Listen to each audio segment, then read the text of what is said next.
Today we're going to review the Rampage arcade cabinet by Arcade1Up. Let's go.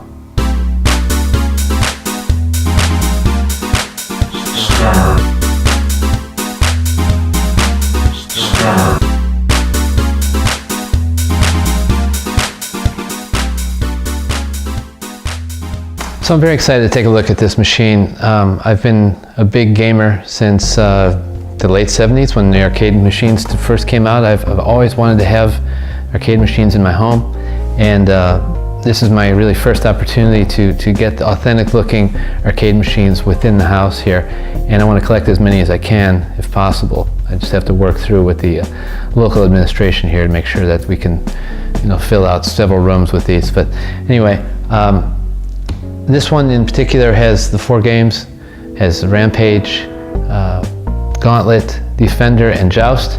Arcade1Up sent this machine to me in exchange for a review, so I'm really, like I said, very excited to look through this, and I want to explore this with you and see what it's all about. So the Arcade1Up cabinets are 3/4 scale of the original arcade machines, which I like personally because then I can squeeze as many as possible within my office, which is not that large. So 3, 4, 5, maybe take the desk out, take the computer out, just put these in there. So you're probably wondering the exact size of the unit itself, so I'll do a quick measurement here for you. We're looking at 22 3/4 inches in the depth. The height is right at 46 inches, and the width is right at 19. So, surely you can squeeze this somewhere in your house. And they do sell a riser that goes underneath this, sold separately, and that will raise this about 1 foot. So from a seating standpoint, like in this folding chair, this creaky folding chair, it's just the right height for me to go ahead and play and feel comfortable. Getting older now, you can sit down, it's not bad. But if you want to stand, you can get the riser, raise it up 1 foot, and I haven't tried that, but supposedly that is the perfect height for standing for the average person. So it's really nice. The look and feel of the buttons and the cabinet itself, very authentic, and it's a lot of fun. So on the volume for the machine, there's 3 settings. If you move it all the way to the left, it kind of mutes the machine, so there's no noise at all other than you're hammering on the buttons.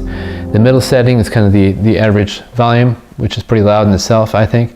And then finally, all the way to the right is the maximum volume, which is even louder, and it's really good. It sounds really nice. Just so you know, there is not a stereo system within this, so it is a mono speaker. I have mixed feelings about that. I would rather have had a stereo speaker. I think you may be missing out on some of the immersion of the game itself, but so far it does sound good, and I have overall no complaints, but another speaker would have been nice. The other complaint I would have is that these marquees, unlike the original arcade versions, they're not backlit. Okay, so this is just a graphic up here. There's no lighting behind it. Nice thing about this cabinet is the multiplayer capability.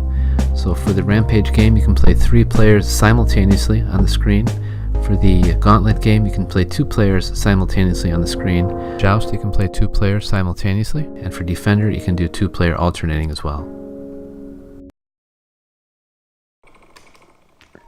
First game we're going to look at here is called Rampage. You choose one of 3 monsters, and your objective is to basically destroy the city. You can do that by crawling up and down each side of the building and punching out the windows and the structure until it starts to smoke on the bottom, which means it's about to fall. So you go up and down each building, avoiding the enemy, the army, the helicopters, the bombs, everything that's being thrown at you, all the while trying to maintain your health and not take too much damage. To get health back, you are able to eat food when you see it within the windows, and by eating people, I believe, as well. This game is especially fun when you have multiplayer, so you can play you and 2 other people at the same time. So they would be the other 2 monsters, and it makes for a good competition, trying to do as much damage as possible and get to the furthest level possible together. Controls are good. There's only basically the punch and the jump, and they're pretty responsive. The joystick works well for climbing up and down the buildings, and I think it's pretty responsive and a good representation of the actual arcade game overall.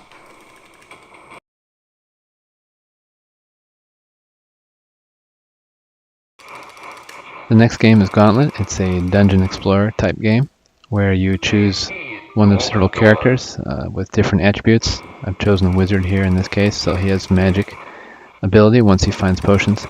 And it's basically a kind of a hack and slash, run around through the dungeon, try to find treasure, try to find the potions, and get to the next level. I tell you, you want to wear out your trigger finger here, and that this game is for that, for sure. The controls within the system are really good. You basically have your weapon, your shooting, your weapon, and your magic button, and then just the joystick to maneuver you around. Everything works well, and it's responsive that way, but boy, I'll tell you will get tired of constantly hitting the fire button with all these numerous enemies that just keep regenerating here. So it's not particularly my type of game, but it is fun, a lot more fun, I will admit, in multiplayer. I play with my son, and with two of you on the screen, this machine allows you to play with two different players. It is a lot more fun. You can work together to try to handle all those enemies. This game does have a problem. Once you get to level 31, it will not allow you to progress forward. It either crashes or just doesn't allow you to move on. So I know Arcade1Up is working on a solution to try to fix that issue.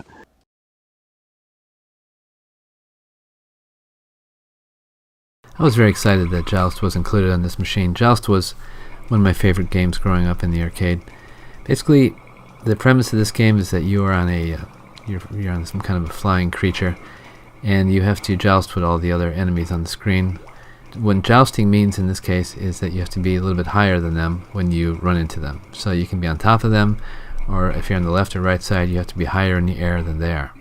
When you hit them, they die, and an egg is produced, and it flies across the screen. You can pick it up in the air, or if it falls on the ground below, you have to go get it, because over time, if you don't go get that egg, it will again turn into a rider, and then one of those flying creatures again will come, and the knight, I guess, will get on the flying creature, and they will come after you again. So there's wave upon wave of this, and there's more enemies on the screen. Each of them, as the waves progress, they get more and more difficult, and I find it to be a lot of fun, personally. It's really one of the best games on here, in my opinion. Joust is a 1 or 2 player game. With the 2 player, you're able to play on the screen simultaneously, so it's fun. You can actually joust your friend and have a good challenge there. From the perspective of controls, it's pretty simple. You have your joystick to manipulate your direction, and then the single button for flapping your bird creature. So the more you flap it, the faster you'll go up. It's kind of a balancing act to try to remain in a certain position to kind of hover, and it becomes quite challenging, like I said, over time. But it's a lot of fun. I really enjoy it. I think you will too.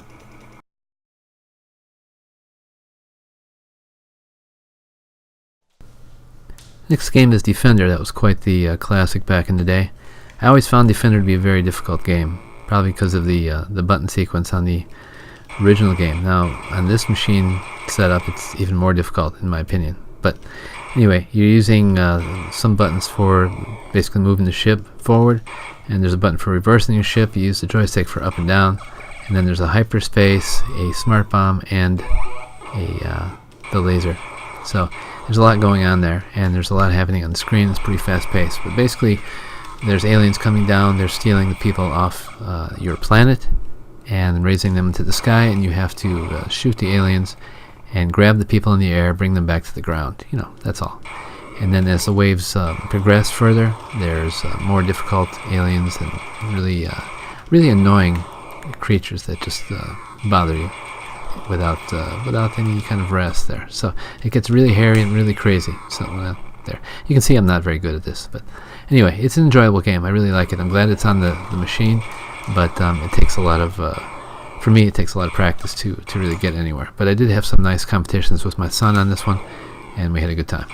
So it is very responsive from the controls on this box, but again, I have to tell you a little bit about the configuration of the buttons just one more time. So it's really difficult. You have to stretch your hands across the whole machine. I did come up with one solution though, which I'll tell you about right here.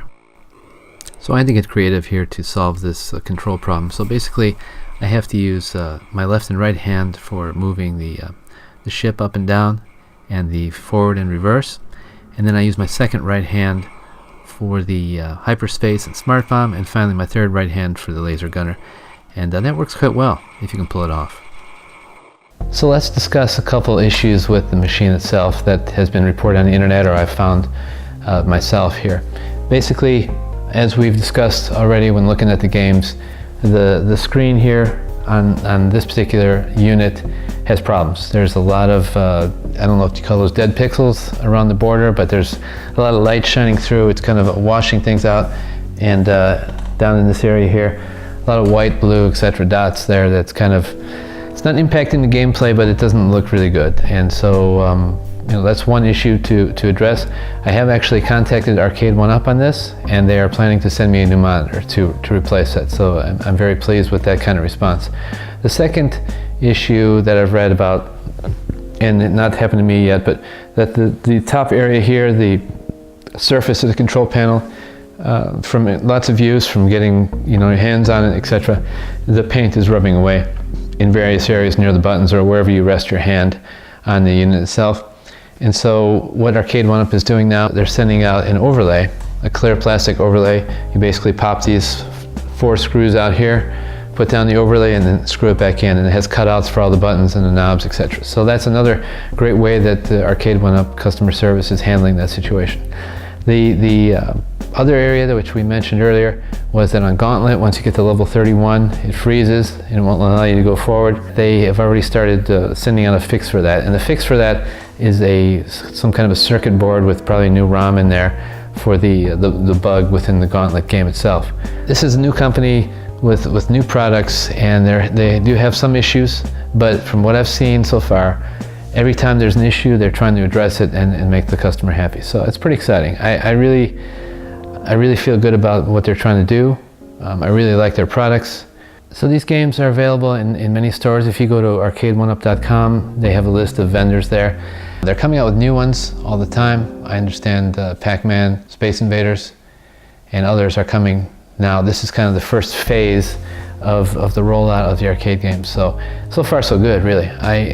I think it's a pretty exciting thing that they're doing here. Again, it's something I've always wanted, and I do recommend it. I find it very fun. It's a blast to have this in the house. Hoping to get as many as I can. Are there problems? Yeah. Is it perfect? No. But they are properly licensed, okay? So they're as authentic really as possible. From the sound and the control perspective, it's very good overall. We talked about Defender earlier, you know. But the thing I also like is that it's supported very well. Arcade1Up has just kind of started this whole push within the last few months of basically fall of 2018 here, within October there. And so there are problems, but they are, from what I've seen, really addressing them. You know, I have my open tickets now. I will reply later when I get my parts, the overlay and the new monitor, and eventually I guess the new circuit board for the Gauntlet problem. So I'll give you an update on that. But overall, the machine is great. It's a lot of fun. If you're someone like me who's kind of grown up in that generation, I think it's a really good fit. Just depends on which games you're looking for and what you want to have. I've seen a lot of people kind of passing this on to their smaller kids, who this is the perfect size for a smaller kid to stand, actually. So I've seen a lot of people doing things with that and kind of passing that fun on to their kids. But for me, this is great. This is, again, it's kind of a dream come true to have these in the house. So when I first saw this, I was very excited, and I'm really happy to have this opportunity to take a look at this machine. So if you have any questions or comments, please put them in the links below there, and please like this video and subscribe if you'd like to see more. I should be doing more reviews of these. I already have the Galaxian and the 12-in-1 unit in the house here. I haven't touched them yet, but I will put them together when time allows. Thank you for joining. Let me know if you have any questions. I'd be happy to answer them. Take care. Scar Productions.